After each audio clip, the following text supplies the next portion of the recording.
Graça e paz, meus amados irmãos. Todos bem? Graças a Deus. Tempo de esperança, tempo de renovo, a Páscoa. A Páscoa, ela nos traz essa reflexão. O Senhor Jesus, Ele morreu na cruz por amor para salvar a cada um de nós. Ele derramou o seu sangue na cruz, no Calvário, porque Ele te ama e Ele me ama. E no terceiro dia, o Senhor Jesus ressuscitou. Ele ressurgiu dentre os mortos, glória a Deus. E nós vemos aí que amor é esse, que tamanho de amor é esse. Hoje o nosso Senhor Jesus está sentado à direita de Deus Pai Todo-Poderoso, Criador dos céus e da terra, e Ele está preparando um lugar maravilhoso para cada um de nós. Esse tempo é um tempo de esperança, é um tempo que nós deixamos para trás tudo aquilo que desagradou ao Senhor Jesus, todas as nossas mazelas, e de agora em diante nós colocamos na presença do Pai a esperança, uma nova vida, um recomeço, em nome de Jesus, amém? Amados, eu quero desejar a vocês que nessa manhã você tenha um tempo com a sua família, um tempo para colocar na presença do Pai a sua vida, e que seja um tempo de muita alegria, que seja um tempo de muito renovo para a honra e glória do Senhor Jesus. Vamos orar? Senhor, nosso Deus e nosso Pai, diante da Tua presença, Senhor, estamos para Te agradecer, ó Deus, o que o Senhor tem feito por cada um de nós, para Te agradecer, ó Deus, porque um dia o Senhor morreu na cruz, ó Deus, para pagar todos os nossos pecados, ó Deus, porque o Senhor nos ama, Senhor. Amor é esse, ó Deus, que é incomparável, Pai. E nós queremos, Deus amado, Te agradecer, ó Deus, por esse tempo. Continue falando conosco, ó Deus, nesta manhã, Pai. Queremos aprender mais de Ti, ó Pai. E trabalhe, Senhor, aos nossos corações. Que realmente, ó Deus, esse tempo possa ser um tempo de esperança, um tempo de renovo, Deus, para cada um de nós. É o que nós pedimos, Senhor, e agradecemos com o perdão dos nossos pecados. Amém. Amém. Glória a Deus. Queridos, a nossa lição hoje é a lição de número 23, para você que tem a revista aí, você pode pegar e acompanhar. O tema é a primeira Páscoa, e o texto que nós vamos estudar está em Êxodo 12, de 1 a 20. Vamos estudar então? Que o Senhor nos abençoe grandemente. Vamos acompanhar o estudo. Graça e paz, irmãos. Deus abençoe sua vida. Mais uma vez nós estamos aqui juntos, nesse dia especial, hoje um dia especialíssimo. Que Deus esteja abençoando a sua casa, assim como tem abençoado a minha, em nome do Senhor Jesus. Que Deus esteja nos conduzindo a entender mais da sua palavra hoje, nesse dia de escola dominical. Hoje nós temos um dia especial, um dia de Páscoa, domingo de Páscoa, e por isso nós saímos um pouco da nossa trajetória dos estudos. Já está previsto isso, a própria revistinha, se você tem a revistinha, você vai ver que ela tem esse mesmo estudo, e ele estava preparado para que no momento certo a gente parasse um pouquinho na série de estudos Legados da Fé, onde a gente tem visto vários personagens do Velho Testamento, e a gente dá uma paradinha e fala desse dia especialíssimo que é hoje, o dia de Páscoa, um dia que deve ser extremamente lembrado por todos nós. Que o Senhor esteja no teu coração aí e que Ele nos conduza. Amém? A lição é a lição 23 da revista, é a lição cujo título é Primeira Páscoa. A primeira Páscoa, o texto bíblico é Êxodo, no capítulo 12, versículo de 1 até o versículo 20. Amém? Êxodo, capítulo 12, do versículo 1 ao versículo 20. Diz assim o texto: Disse o Senhor a Moisés e a Arão na terra do Egito: Este mês vos será o principal dos meses, será o primeiro mês do ano. Falai a toda a congregação de Israel, dizendo: aos 10 dias deste mês, cada um tomará para si um cordeiro, segundo a casa dos pais, um cordeiro para cada família. Mas se a família for pequena para um cordeiro, então convidará ele o seu vizinho mais próximo, conforme o número de almas, conforme o que cada um puder comer. Por aí calculareis quantos bastem para o cordeiro. O cordeiro será sem defeito, macho de 1 ano. Podereis tomar um cordeiro ou um cabrito, e o guardareis até o 14º dia deste mês, e todo o ajuntamento da congregação de Israel o imolará no crepúsculo da tarde. Tomarão do sangue e o porão em ambas as ombreiras e na verga da porta, nas casas em que o comerem. Naquela noite comerão a carne assada no fogo, com pães asmos e ervas amargas a comerão.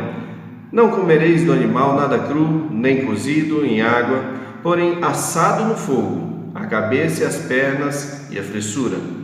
Nada deixareis dele até pela manhã, o que porém ficar até pela manhã, queimá-lo-eis. Desta maneira o comereis: lombos cingidos, sandálias dos pés e cajado nas mãos.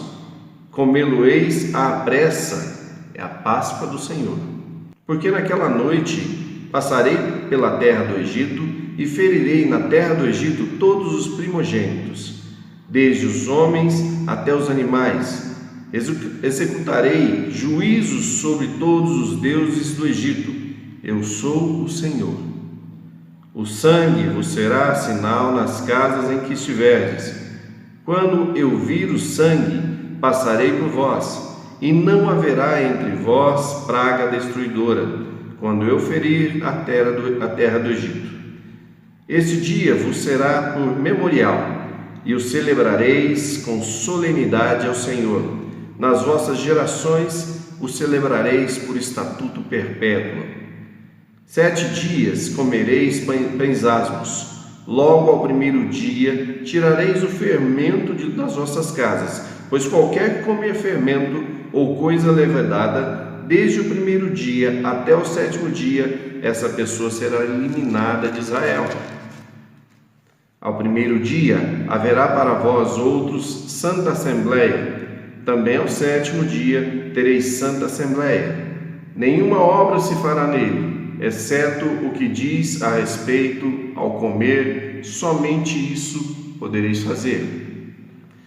Guardai, pois, a festa dos pães asmos, porque nesse mesmo dia tirei vossas hostes da terra do Egito. Portanto, guardareis esse dia nas vossas gerações por estatuto perpétuo. Desde o dia 14 do primeiro mês, à tarde, comerei pães asmos até a tarde do dia 21 do mesmo mês.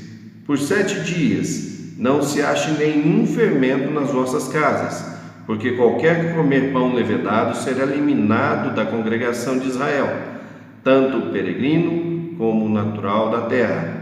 Nenhuma coisa levedada comereis em todas as vossas habitações. Comereis pães asmos. Bom, meu irmão e minha irmã, o estudo de hoje, ele fala o porquê nós devemos celebrar da forma que celebramos e continuar celebrando esse momento tão especial da vida cristã, da vida religiosa, digamos, judaico-cristã. Eu ouvi, inclusive, alguém falando, e concordo da mesma forma para mim mesmo, dizendo: se pudéssemos escolher apenas uma das festas cristãs, apenas uma das celebrações, eu particularmente escolheria essa festa. Não é o Natal, não é outra festa qualquer. A principal das festas é a celebração da Páscoa. Para compreendermos melhor essa celebração, temos que entender o histórico de tudo que acontecia antes que ela realmente fosse instituída por Deus, inclusive. Bom, aconteceu lá no livro de Êxodo, desde o capítulo 1, incentiva os irmãos, Eu tive a oportunidade de ler esses capítulos, até pelo menos aí o capítulo 14. Incentivo o irmão a voltar a ler novamente, apesar de que eu sei que muitos de vocês já leram, mas por favor leia novamente, é bom que você vai aprender um pouco mais. Bom, o que a gente entende é que Israel, ele ainda não era um povo formado, um povo que tinha um próprio nome. Os hebreus, eles eram até chamados de hebreus, mas ainda não eram um povo. Na verdade, a família de Jacó foi levada, já com seu nome novo, né? Deus mudou o nome de Jacó para Israel. Israel foi levado, a família dele foi levada para o Egito devido à escassez de alimentos, quando José ele se tornou o segundo no Egito, e lá essa família se instalou, a família de Israel se instalou, e por ali ficou por aproximadamente 430 anos, inicialmente como uma família amiga, vamos dizer assim, dos egípcios, né? do povo que era realmente o povo, o reino da terra, naquele local. E com o passar dos anos, os egípcios acabaram tendo aquela ideia de que o povo hebreu, e realmente isso estava acontecendo, né?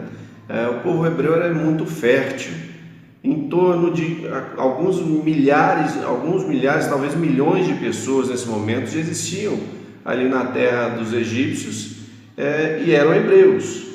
Os próprios egípcios começaram a se preocupar com isso. Esse aumento desse povo custou-lhe uma escravidão. Os egípcios impuseram uma escravidão ao povo hebreu, e isso perdurou por volta de 400 anos, que é exatamente este momento que nós estamos falando, quando Deus chama de dentro do povo um homem chamado Moisés. E aí eu não vou entrar em todos os detalhes da história, porque nós queremos o pedaço que fala a respeito da Páscoa. E Deus chama Moisés para que libertasse o povo da escravidão. Um detalhe importante é de que nesse caminhar da história, o povo de Israel acabou se esquecendo de quem era Deus, quem era Yahvé, quem era Jeová, quem era o Deus de Israel, o Deus de Abraão, Isaque e Israel. Eles acabaram se esquecendo da potencialidade desse Deus. Isso é o que aconteceu com Israel naquele momento. O povo da terra, os seres humanos se esqueceram de quem era Deus.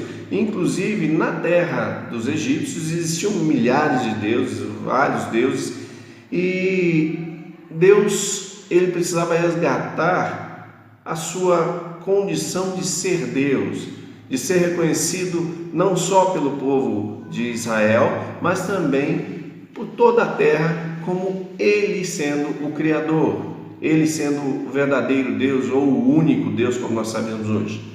Esse é o resgate que Deus faz naquele momento quando Ele chama Moisés. E ao chamar Moisés, Ele diz para Moisés: Moisés, vai e liberta o meu povo, para que, tendo ido, possa me adorar no deserto. Na verdade, o que Deus estava fazendo é resgatar então a sua memória, a memória de que Ele é Deus. Bem? Bom, fazendo isso, Deus leva Moisés para frente do Egito, para o faraó, e lá ele fala para o faraó libertar o povo para que pudesse sair. Faraó endurece o seu coração. É interessante essa parte, é interessante a gente saber isso, que inicialmente Faraó endurece o seu coração. Faraó fala não por várias vezes, e é exatamente por causa da dureza de coração de Faraó é que ocorre as 10 pragas que nós conhecemos, por causa da dureza de coração. E um detalhe interessante é que cada uma das pragas que Deus manda contra o povo do Egito, cada uma delas afronta uma das divindades do Egito. Se você olhar bem certinho lá as 10 pragas, você vai ver que cada praga representa um deus do Egito. Nós vamos entrar nesse detalhe, mas há essa nuance interessante a gente entender. E enquanto Moisés fala, o egípcio, o faraó, ele endurece seu coração e não deixa o povo ir. E inicialmente, até voltando um pouco atrás, o próprio faraó, ele havia mandado matar os primogênitos de Israel. Isso agora passa a ser cobrado, vingado de certa forma, passa a ser vingança de Deus, a questão de atuar contra os primogênitos na 10ª praga. Mas enfim, a palavra Páscoa, na verdade, vem exatamente quando foi instituído isso. Durante o período em que Moisés falava e Faraó endurecia o seu coração, as pragas foram sendo lançadas, 9 pragas. A última, a mais terrível delas, é a 10ª praga, a praga que mataria os primogênitos do povo egípcio, meio que com um contraponto ao faraó ter matado os primogênitos dos israelitas. E então acontece nesse evento, que passa a ser instituído por Deus como o primeiro mês, a data mais importante do calendário judaico, passa a ser o primeiro mês. No 10º dia desse primeiro mês, todo israelita passou a ter a obrigação de tomar para si um cordeiro sem mácula, sem nenhum defeito, e passasse a imolar esse cordeiro. Esse sacrifício significaria que durante o passar do anjo da morte, quando Deus ceifaria a vida de todos os primogênitos daquela terra, o povo hebreu, tendo participado desse sacrifício, não seria condenado, não sofreria condenação. É isso que significa o termo Pessah. No hebraico diz Pessah. Pessah significa passou sobre, passou por cima. Foi isso que o anjo fez. Ele não se ateve àquelas portas que tinham o sangue do sacrifício, por ter participado do sacrifício. E aí esse anjo poupou aqueles que estavam sobre essa bênção e matou apenas os primogênitos do Egito. Essa foi a pior praga. Nesse momento, o coração endurecido do faraó acaba por se amolecer momentaneamente, porque depois ele volta atrás e ele libera então o povo. A Páscoa, então, nada mais é do que uma festa, uma celebração que lembra libertação. É um memorial para o povo judeu. E aí agora a gente está entendendo primeiro a festa no tangente à visão judaica. Para o judeu, o que é o Pessah?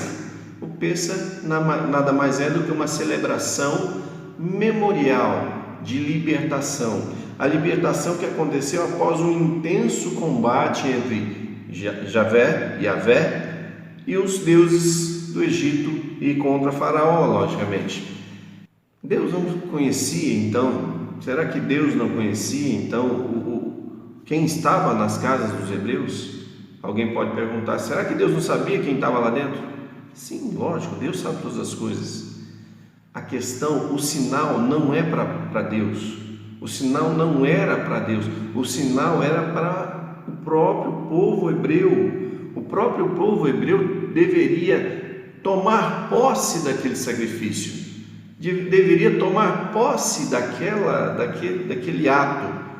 Tomando posse daquele ato, ele dizia: eis que nós entendemos a palavra do Senhor, nós entendemos que o Senhor é Deus, nós entendemos que Ele comanda as coisas que acontecem. Tudo que aconteceu ali nas pragas nada mais foram do que apenas fatos naturais, mas isso tudo estava sob o controle de Deus. E à medida que os próprios hebreus entendiam isso, eles passaram a dizer para si mesmos: nós entendemos que Deus é Deus, então estamos obedecendo. Colocaram o sangue sobre os seus umbrais e foram, então, por conta desse entendimento, dessa obediência, foram poupados. Lógico, e Deus sabia quem era quem, mas foram poupados por isso, por participarem do sacrifício. Isso é importante, meu irmão, para que a gente entenda depois. Nós estamos na perspectiva judaica, depois nós vamos ver a perspectiva cristã. E para que a gente entenda isso, saiba, é preciso participar do sacrifício. Amém? A primeira Páscoa deu origem ao povo hebreu. Isso é importantíssimo, meu irmão. Deus deu início, de fato, ao povo conhecido como o povo de Israel, como o povo hebreu, exatamente nesse momento. É como se inicia a história. Sim, Deus já tinha dado uma promessa a Abraão, a Isaque e a Israel, mas essa promessa só se cumpre neste momento, no momento em que o povo passa pelo Pessah, pela salvação, pela libertação. É isso que quer dizer essa festa tão linda. Ela quer dizer libertação da escravidão. Significa ainda uma segunda coisa: os primogênitos dos egípcios estavam condenados à morte. Aqueles que tinham nos umbrais o sangue, tinham um sinal da salvação. Dois significados importantíssimos, amém? Características importantes do cordeiro. O cordeiro devia ser macho, veja bem, sem mancha. Importante isso. Sem defeito, de 1 ano, assado no fogo. O fato de ser sem mancha, sem defeito algum, não podia ter uma sarna, uma mancha no pelo, tinha que ser branquinho, tinha que ser perfeito, ele não podia ter nenhum osso quebrado.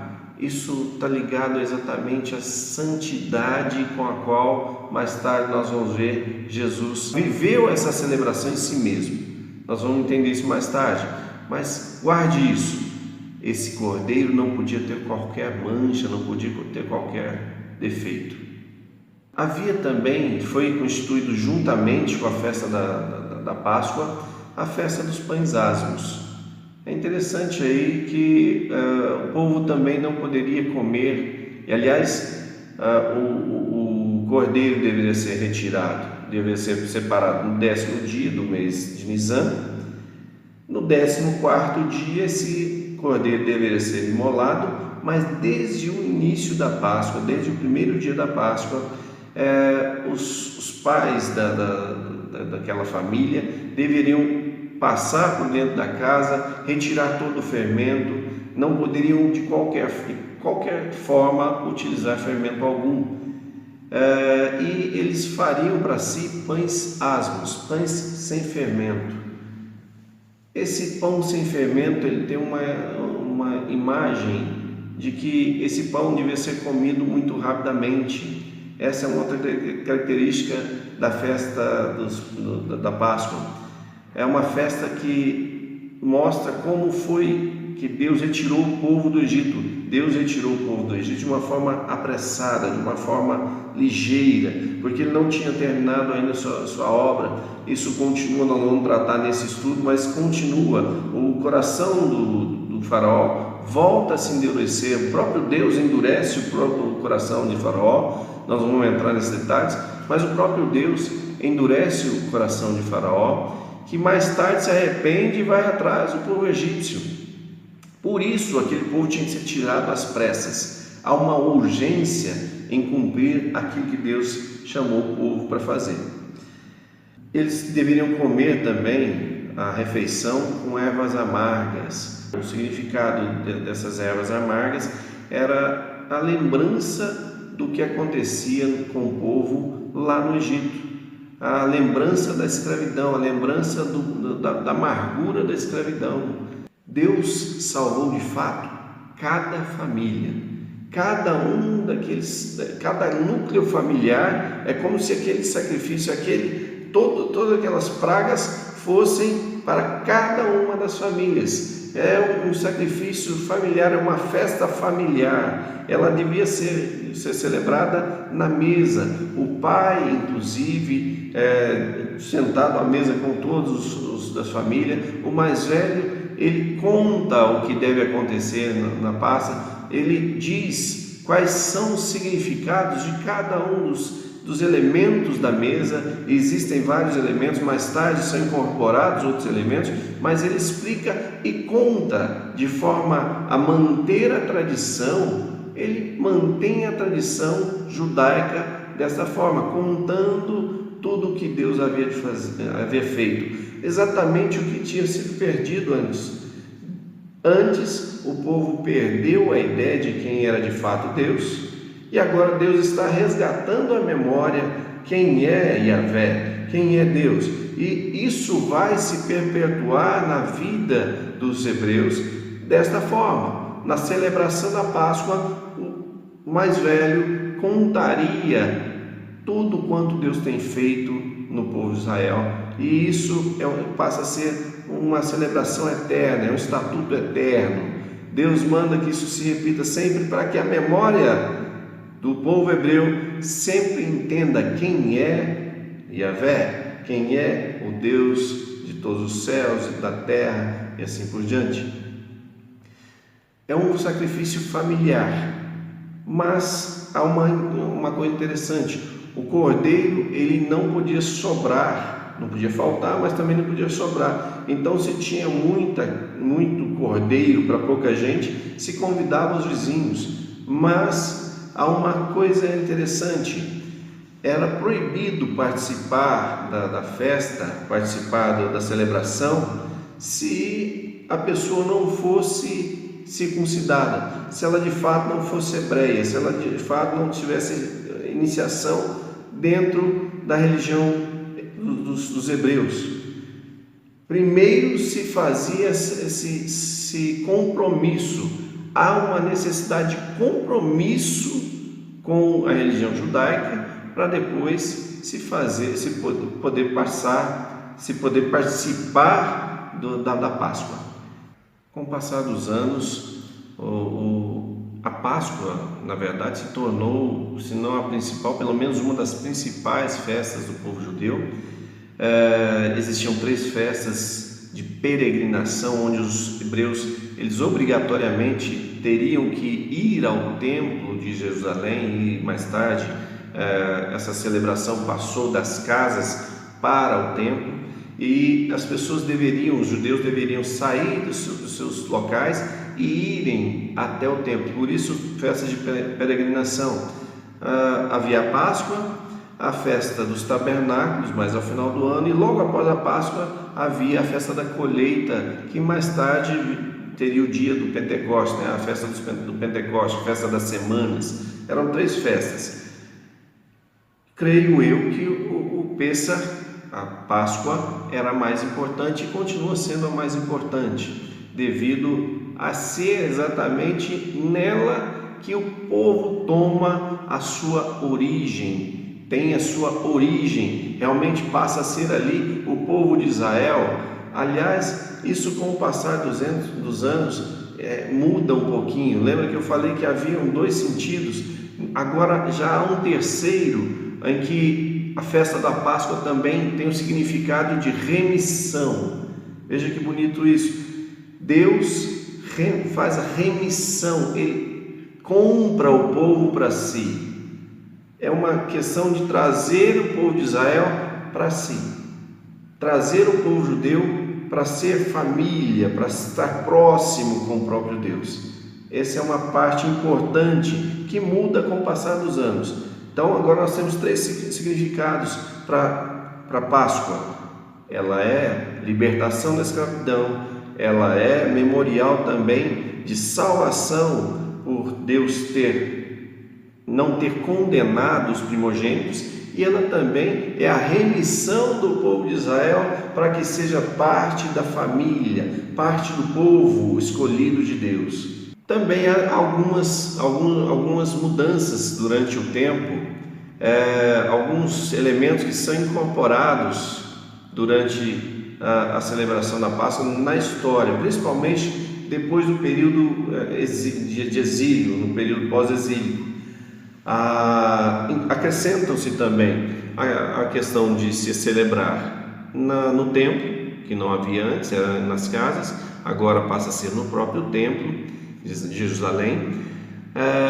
Utilizam também água e sal para lembrar da questão do suor no rosto dos próprios escravos. Acrescenta-se também o ovo cozido.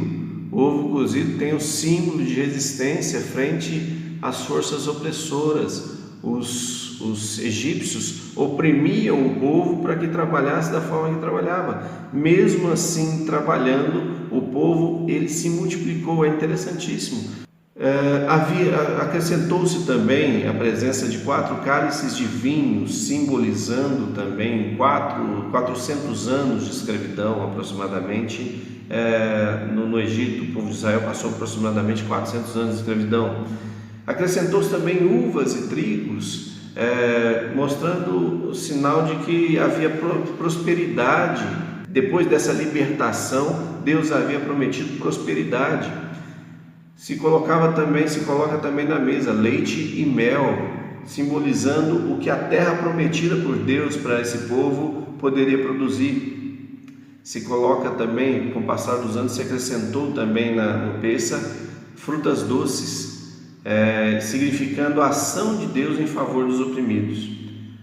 Com o passar dos anos também se acrescentou o Halel, não sei se a pronúncia seria essa, mas o Halel seria, a palavra Halel significa aproximadamente a palavra louvor no nosso português, e é aquilo que louva a Deus. O Salmo 113 até o Salmo 118 são exemplos, são os cânticos que se cantava durante a celebração da Páscoa. E também o grande Halel, o grande louvor, seria o Salmo 136. O Salmo 113 é 118 e o Salmo 136, se os irmãos quiserem dar uma olhada lá, vocês vão perceber que são salmos que exaltam a Deus, louvam a Deus pelo que Ele é. Daí aquela importância da tradição, da tradição falada, de sentar-se à mesa e dizer quem era o Deus de Israel que libertou o povo do Egito. Nós já estamos falando aqui do período pós-exílico e o povo ainda se lembra daquilo que Deus fez. Pelo louvor, as pessoas aprendem quem é Deus, aprendem o que é importante em Deus.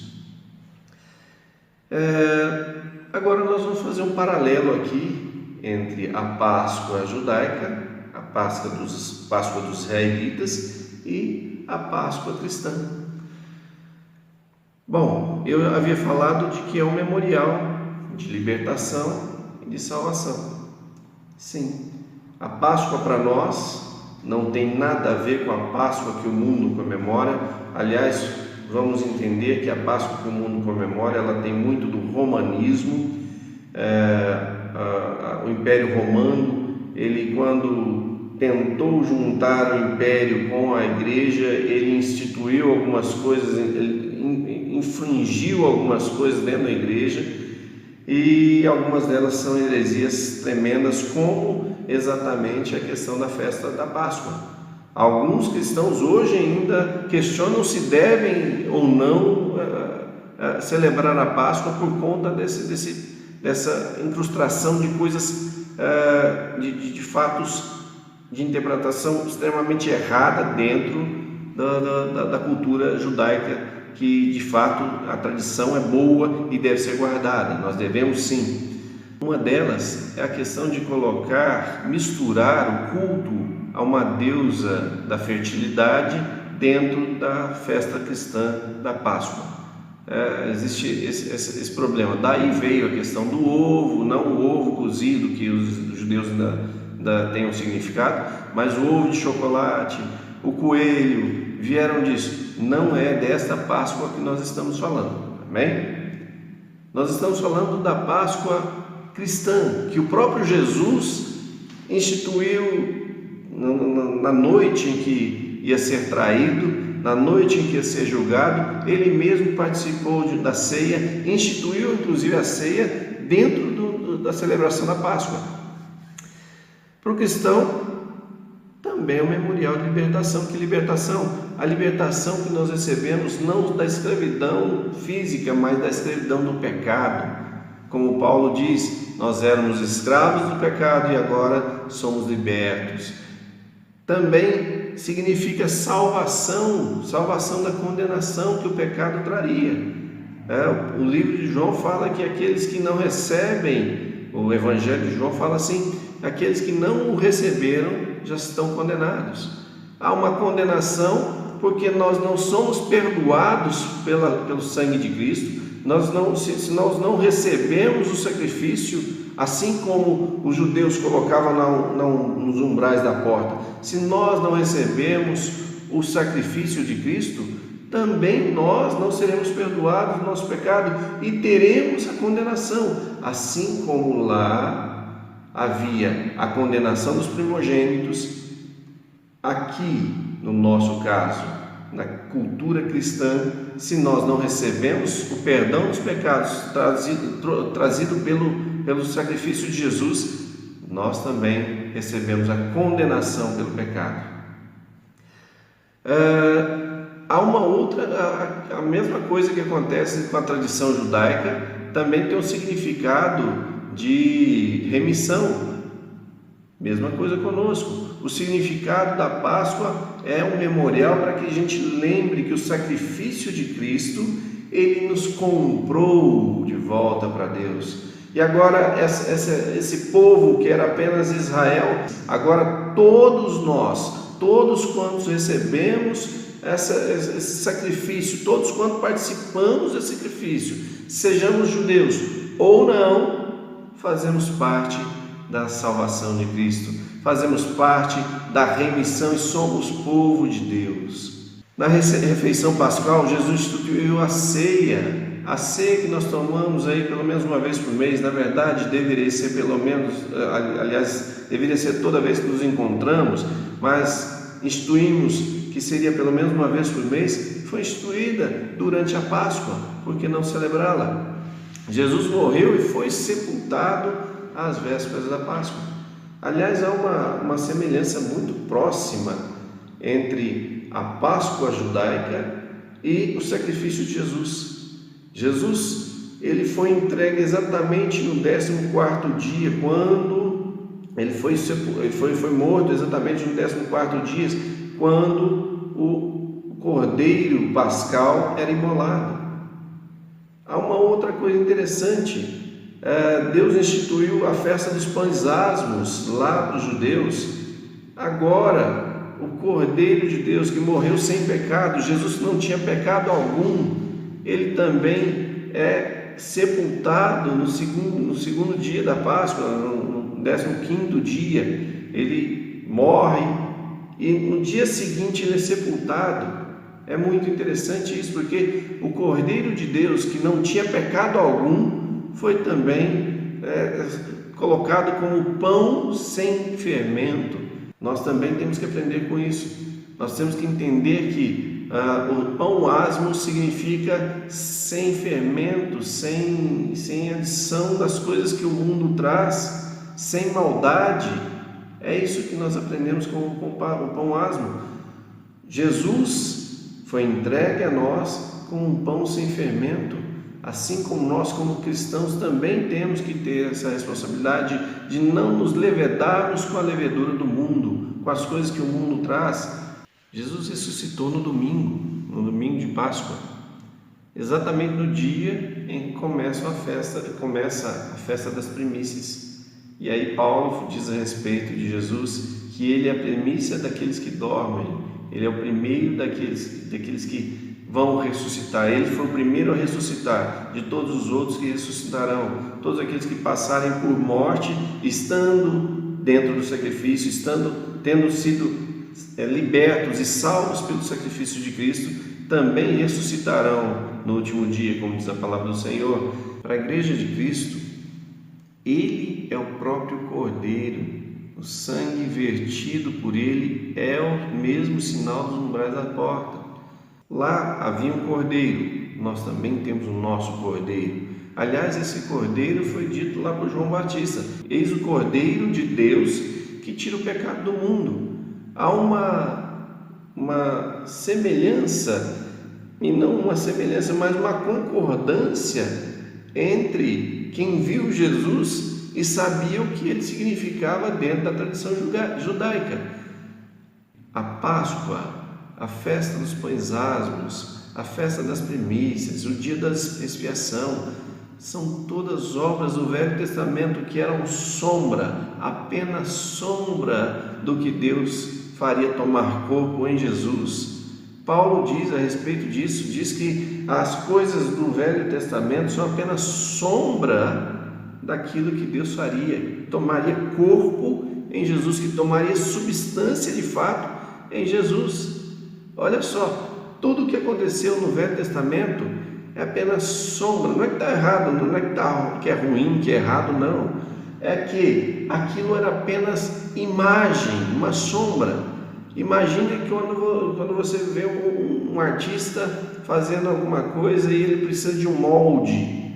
O molde é a sombra. Ele consegue fazer tudo em volta, mas a sombra é a base para o desenho dele.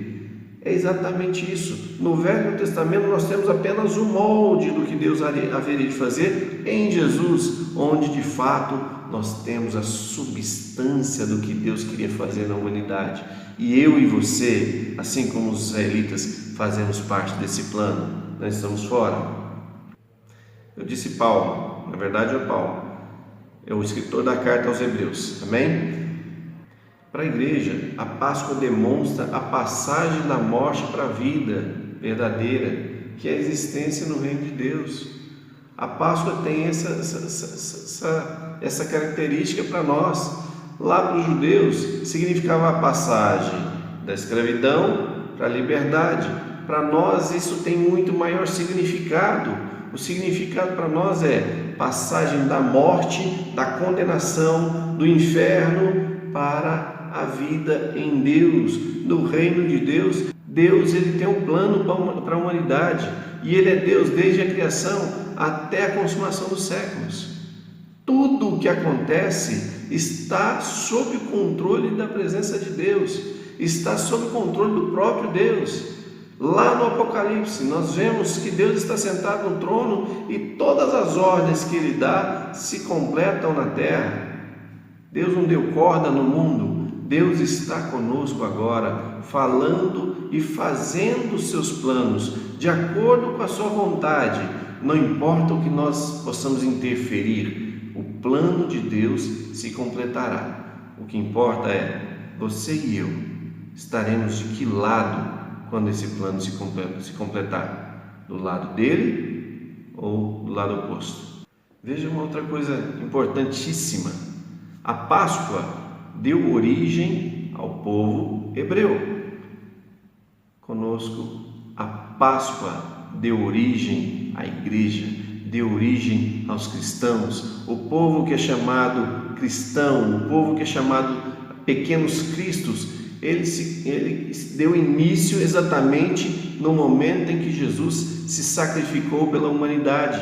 E a partir daí, todos aqueles que recebem esse sacrifício como salvação são chamados cristãos. Então deu início o povo de Deus chamado cristão, assim como no Antigo Testamento o Pêssar deu início ao povo judeu. No Novo Testamento a Páscoa dá início à nossa existência como cristãos. Uma outra coisa que é interessante, em 1 Coríntios 5, no versículo 6 e 7, Paulo faz uma exortação: não sabeis que um pouco de fermento leveda a massa toda? Lançai fora o velho fermento, para que sejais nova massa, como sois, de fato, sem fermento. Pois também Cristo, nosso Cordeiro Pascal, foi imolado.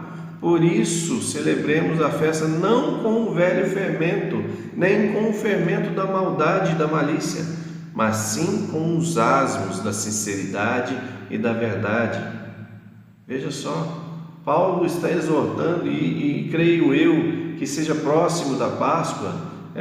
Os estudos que eu consultei dizem que ele estava próximo da Páscoa, exortando a igreja de Corinto a celebrar a Páscoa, mas não com o fermento, não com as coisas que são do mundo, não com aquilo que vem da religião dos gregos, nem com aquilo que vem puramente dos judeus, mas sim como nova criatura.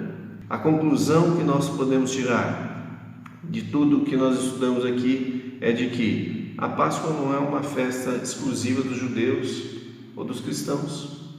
Ela é, na verdade, no Velho Testamento, um molde, e no Novo Testamento, o corpo daquilo que Deus realmente faz. É um plano só, é uma celebração única. Nada foi eliminado em ambas as tradições, porém a radicalização e potencialização do sentido dessa salvação. Nada do que aconteceu no Velho Testamento foi tirado, meu irmão, minha irmã. Nada foi perdido. Pelo contrário, o sentido que existia de salvação, de libertação e de remissão, ele foi potencializado para nós agora. Nós temos salvação, não de escravidão, mas escravidão do pecado. Nós temos libertação, não do povo do Egito, mas sim da condenação do pecado. Nós temos remissão e somos hoje parte do povo de Deus, coisa que nós não tínhamos acesso, só o povo de Israel tinha. Hoje nós temos total acesso a isso. O domingo pascal é o anúncio da ressurreição de Jesus Cristo. Anuncie aí, você que está aí na sua casa, fale para o seu irmão e para a sua irmã: Jesus ressuscitou por nós e Ele é o primeiro, nós também estaremos com Ele na glória. Representa a mais concreta transformação e realização de alguém que passa da escravidão à libertação. É a obra mais perfeita. É a realização de alguém que passa da frustração para a realização, da ansiedade para a tranquilidade, da morte para a vida. E é a expressão de maior esperança que nós temos. A maior esperança está no nosso credo: creio na ressurreição do corpo. Isso nós dizemos no credo apostólico: creio na ressurreição do corpo, porque Jesus foi o primeiro, nós também ressuscitaremos agora. Há um grande entendimento de que o plano de Deus é único, e isto está sendo celebrado hoje. Por isso eu creio que essa é a maior festa que nós temos. Por isso eu creio que essa é a maior celebração que nós temos que guardar nossa tradição. Deus nos abençoe assim e te dê a paz, e entre na tua casa e te faça entender a salvação que Ele tem para você. Nós fazemos parte disso. Nós fazemos parte do plano de Deus e Ele tem nos salvado. Ele tem nos dado o amor dEle e a graça de fazermos parte do reino dos céus. Deus te abençoe, em nome de Jesus.